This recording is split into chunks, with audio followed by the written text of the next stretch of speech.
Ford hopes its petrol-electric hybrid Mondeo can convert enviro-conscious buyers in the medium-range segment.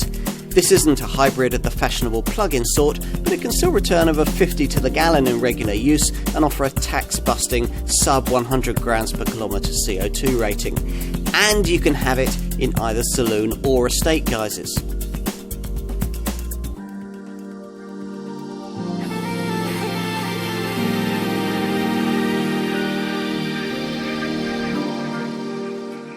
Ford thinks most petrol Mondeos will be fitted out with a self-charging hybrid engine we've chosen to try today. Here, a 2-litre TI VCT petrol unit is mated to an 88 kilowatt electric motor and a 1.4 kilowatt hour lithium-ion battery that both sit at the back of the car but drive the front wheels via a power split 6-speed automatic transmission. That also box decides at any given time whether power should come from the engine, the electric motor, both at once, or neither.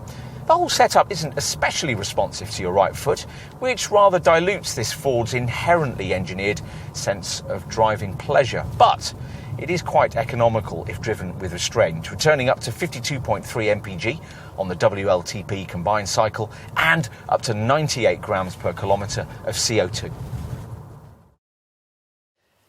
If there's one thing that's defined Mondeo design over the years, it's that it's become bigger and more upmarket with each passing generation. This current 4th generation CD391 series design is no exception to that rule of evolution, but needed an extra layer of polish to justify the sums being asked for plusher variants like this one.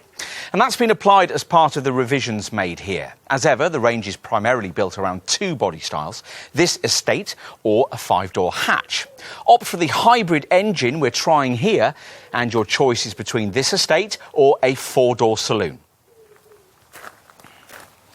On to the details of this Ford's exterior design, starting here at the front, where 4 smart crease lines sweep down the power dome bonnet into a trapezoidal front grille that now varies in style based on the trim level you've chosen.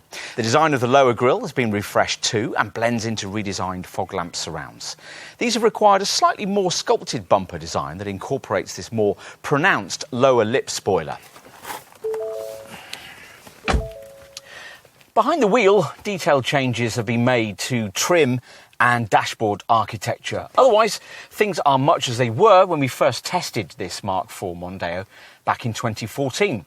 Ford has struggled to differentiate European spec examples of this model from the bargain basement trimmed versions of it that sell in the US.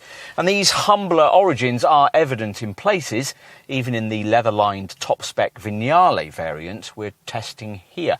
But it's difficult to fault the exemplary cabin ergonomics. Everything falls perfectly to hand, and there's an ideal driving position with lots of seat and wheel adjustment.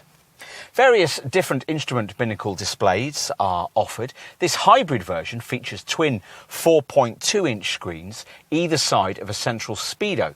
Anything else you need to know will be covered off by this 8-inch central Sync 3 infotainment monitor, which delivers the usual audio, navigation and smartphone mirroring options. Time to move rearwards and appreciate the difference this car's larger than average shape can make for your passengers.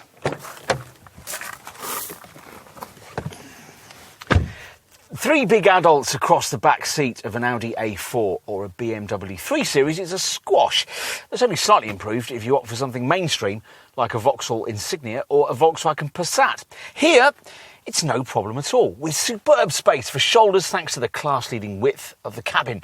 Right, let's take a look at the boot. A conventional hatch version can take 541 litres, which rather curiously is significantly more than the 500-litre capacity you can fit in the boot of a conventional estate.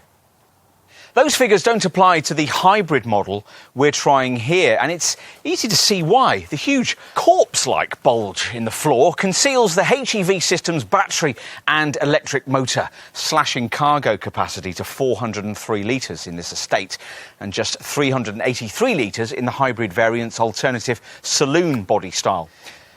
So, how to summarise? Well, Ford's trying hard here to promote this car's hybrid power plant, but we think it unlikely the brand will gain the kind of customer take-up it's seeking from models equipped with this unit, even with the addition of this estate body style. Certainly, the fact that this engine's restricted to the more expensive leather-lined trim levels and can't be had with the hatch body shape won't help.